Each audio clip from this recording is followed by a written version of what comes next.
Hello ভাই, আমি এসেছি Fort Massac State Park. Massac, Fort Massac State Park. এটা হইতেছে সাউদার্ন ইলিনয়তে, ওহাইও নদীর পারে।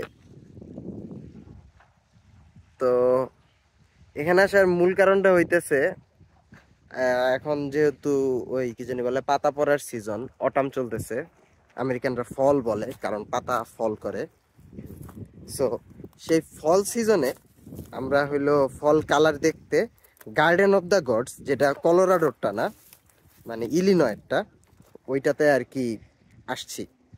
তো ওইটাতে আমরা মোটামুটি সানসেট দেখার প্ল্যান, কিন্তু আপনারা দেখতেই আছেন যে সান এখনো বেশ উপরে আছে। সো আমরা তার আগে ভাবলাম যে নদীর পাড়ে কোন জায়গাটায় যাওয়া যায়।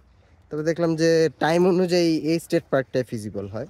তো ওহাইও নদীর পাড় দিয়া অনেক স্টেটেরই অনেক স্টেট পার্ক করা আছে, এবং তার মাঝে আমাদের মনে হলো আচ্ছা এইটাতে গিয়া দেখি। আমার বন্ধু অমাজিদ আসছে, সে কই অলরেডি পানির ধরতে গেছে। তো তার ভাষ্য মতে নদীর পাড়ে যেতে ভাল লাগে, নদীর পানি ধরতে ভাল লাগে, তাই সে ওহাইও নদীর পানি ধরতে চায়। এবং ইউজুয়াল মানুষজনের মধ্যে অরিজিৎ আছে, ওইদিকে অভিষেক আছে, আর আমার এবার ফার্স্ট ইয়ারে মানে পিএইচডির ফার্স্ট ইয়ারে আসা সোহাইমা আছে আমাদের সাথে। তো আমরা 5 জন আজকে আসছি এইখানে, এবং কিছুক্ষণ এখানে টাইম কাটাবো, তারপরে আমরা যাব গার্ডেন অফ দ্য গডসে। তো যতখানি ফল কালার আশা করছিলাম ততখানি আসে নাই। এখন জানি না গার্ডেন অফ দ্য গডসে কীরকম হবে, কিন্তু একেডিয়া বা ওই টাইপ তো পুরা কমলা হয়ে যায় না। সো সেই হিসাব করলেও ঠিক আছে। আর যদি আপনারা ফোর্টটা দেখতে চান তাহলে এই যে উপরে হইলো ফোর্ট। তো ফোর্টের অংশে গিয়ে আমি আবার একটু ভিডিও করব। আপাতত এইখানেই ক্ষান্ত, নদীর পাড়ে একটু এনজয় করি। হ্যালো ভাই, এই ফোর্টের একটা স্যাড ইতিহাস আছে, যে আপনারা এটা একটু পড়া দেখতে পারেন যে কি হয়েছে কাহিনী।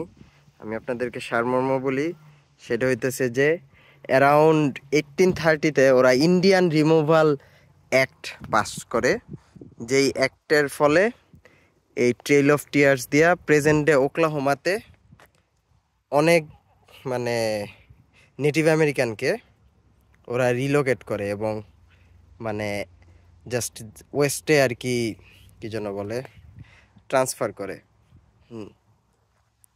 তো এদিকে আর কি এই ডিটেল আছে, জিনিসটা খুবই আর কি কি বলবো। যাই হোক, ওরা এখন এটারে এরকম মেমোরি বানায় রাখছে। চেরোকি নেশনের ফোর্ট ছিল সম্ভবত। যাই হোক, ভিতরে ঢুকা মনে হয় নিষেধ করে রাখছে ওরা, মনে হয় রিনোভেশন বা এই টাইপ কিছু করতেছে, কারণ দেখা যাইতেছে বেড়া দেওয়া। কাছাকাছি থাকলে আইসা বৈশা থাকার জন্য জায়গাটা খুব সুন্দর, দূর থেকে আসলে একবারের বেশি দেখার মতো না মনে হয়। আর ওহাইও এবং মিসিসিপির কনফ্লুয়েন্সে যে দেখেন সবাই ছবি তুলতেছে নদীর, ওহাইও এবং মিসিসিপির কনফ্লুয়েন্সেও এরকম একটা ফোর্ট আছে, যেটা আমাদের ইনিশিয়াল প্ল্যান ছিল যে আমরা ওইখানে যাব, কিন্তু ইভেনচুয়ালি আমরা ওইখানে যাই না এই ডিস্টেন্সের কারণে। যাই হোক, এই ছিল আমাদের এই স্টেট পার্কে ঘোরাঘুরি। এখন আমরা ভিজিটর সেন্টারটায় গিয়ে একটু ফ্রেশ ট্রেশ হয়ে আমাদের আসল গন্তব্য গার্ডেন অফ দ্য গডসের দিকে যাব। ওকে, ঠিক আছে, থাকেন। এই যে আমার চেহারা। ও বাই দ্য ওয়ে, ওইটা কিছু একটা মূর্তি, কার জানি না, এবং দেখতে যাওয়ার আসলে তেমন একটা ইচ্ছা নাই। বেটারা খালি জায়গায় জায়গায় আপনার নন আমেরিকান সেটেলারদের মানে মূর্তি দিয়ে রাখছে, যারা ইউরোপ থেকে এসে সেটেল করছিল। আর এদিক থেকে ব্রিজটা অবশ্য খুব সুন্দর লাগে। এটা হলো ইন্টারস্টেট 24-এর ব্রিজ, পাডুকার সাথে সেন্ট লুইসে কানেক্ট করছে।